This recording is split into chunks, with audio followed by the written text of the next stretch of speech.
স্ত্রীর অনুমতি ছাড়া স্বামী তিনটি কাজ করলে ওই স্বামী জাহান্নামে চলে যাবে, will go to hell fire, সে জাহান্নামে চলে যাবে, সে জান্নাতে যেতে পারবে না। এজন্য অবশ্যই এই স্বামী যদিও তার দায়িত্ব বেশি, স্ত্রী তার কাছে থাকবে, তবে স্বামী তিনটি কাজ করতে হলে স্ত্রীর অনুমতি লাগবে। নাম্বার ওয়ান, এক নাম্বার হচ্ছে বিয়ে করার পরে মোহরানা না দিয়ে স্ত্রীর গায়ে স্পর্শ করতে হলে তার অনুমতি লাগবে। অনুমতি ছাড়া স্পর্শ করলে সে জাহান্নামে চলে যাবে। এজন্য অবশ্যই স্ত্রীদের জন্য মোহরানা এটা আল্লাহ তাআলা নিজে নির্ধারণ করে দিয়েছেন। ওয়াতুন নিসা সাদকাতিহিন্না নিহলা, সুতরাং এটা নারীর সম্মান, নারীকে আল্লাহ তাআলা মর্যাদা দিয়েছেন, তাকে মোহরানা দিতে হবে। কিন্তু অনেকেই আছে মোহরানা মাফ চেয়ে নেয়, বলে তুমি আমাকে মোহরানাকে মাফ করে দাও। এটা কাপুরুষতার পরিচয়। আপনার যতটুকু অ্যাবিলিটি আছে আপনি ততটুকু নির্ধারণ করবেন। অনেকে 10 লাখ 20 লাখ টাকা নির্ধারণ করে। অনেকে বলে যে পরবর্তী সময় যদি ঝামেলা হয়, এই ঝামেলা 1 কোটি টাকা 2 কোটি টাকা কাবিন করেও যদি কারো ঝামেলা হয়, এই ঝামেলা হবেই। 1 কোটি 2 কোটি টাকা তারা দেখবেন। এজন্য এই কাবিন নামা বেশি করে, মোহরানা বেশি ধরে কখনো বিয়ে বন্ধ করে রাখা যায় না। সংসার টিকাতে হলে স্বামী স্ত্রীর ভিতরে মিল মহব্বত থাকতে হবে। এজন্য অবশ্যই টাকা পয়সা দিয়ে কখনো সংসার টিকে না, সংসার টিকে ভালোবাসা দিয়ে। এজন্য এক নম্বর হচ্ছে মহারণা যতটুকু নির্ধারণ করা, একজন পুরুষের জন্য যতটুকু সাধ্য আছে ততটুকু নির্ধারণ করবে এবং সেটা পরিশোধ করে দেওয়ার চেষ্টা করবে। নগদ দিয়ে দেওয়া বেশি ভালো। যদি নগদ দিতে না পারে স্ত্রীকে বলবে যে আমি তোমার অনুমতি নিলাম, আমি তোমাকে পরে সেটা দিয়ে দিব, এবং সেটা দিবে। আর নাহলে আল্লাহর কাজ করে তাকে জবাবদিহি করতে হবে। দ্বিতীয় নাম্বার হচ্ছে স্ত্রীর সম্পদ না বলে স্ত্রীর কাছ থেকে নিয়ে যাওয়া। অনেক স্বামী আছে জোর করে স্ত্রীর সম্পদ নিয়ে যায়।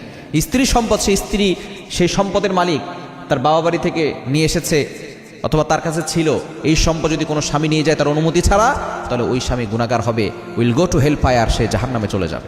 এজন্য অবশ্যই এ বিষয়ে সতর্ক থাকতে হবে। এবং 3 নাম্বার হচ্ছে স্ত্রীর অনুমতি ছাড়া 4 মাসের বেশি স্ত্রীর কাছ থেকে দূরে থাকা যাবে না। কত মাসের বেশি? 4 মাসের বেশি স্ত্রীর কাছ থেকে দূরে থাকা যাবে না। স্ত্রীর কাছ থেকে যদি 4 মাসের বেশি আপনি দূরে থাকেন, অবশ্যই স্ত্রীর কাছ থেকে অনুমতি নেবেন।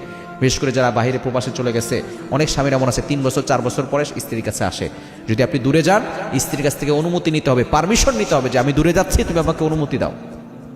কারণ একজন নারী 4 মাসের বেশি সে স্বামী ছাড়া থাকা তার জন্য কষ্টকর হয়ে যায়, তার প্রতি জুলুম হয়ে যায়।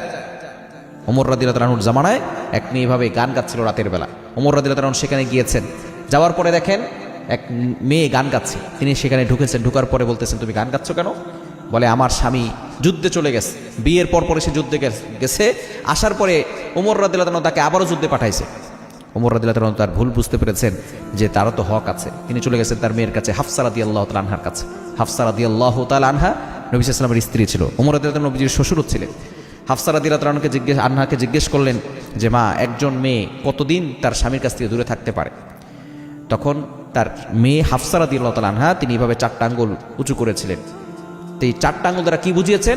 আল্লাহ তাআলা কোরআনে বলে দিয়েছেন, লিল্লাযিনা ইলুনা মিন নিসাইহিম তারাব্বুসু 4 আশহুর। 4 মাসের বেশি একজন স্বামীর কাছ থেকে স্ত্রী দূরে থাকতে পারে না। এই জন্য যদি আপনি 4 মাসের বেশি দূরে থাকেন, অবশ্যই স্ত্রীর কাছ থেকে আপনি অনুমতি নিয়ে তারপরে যাবেন।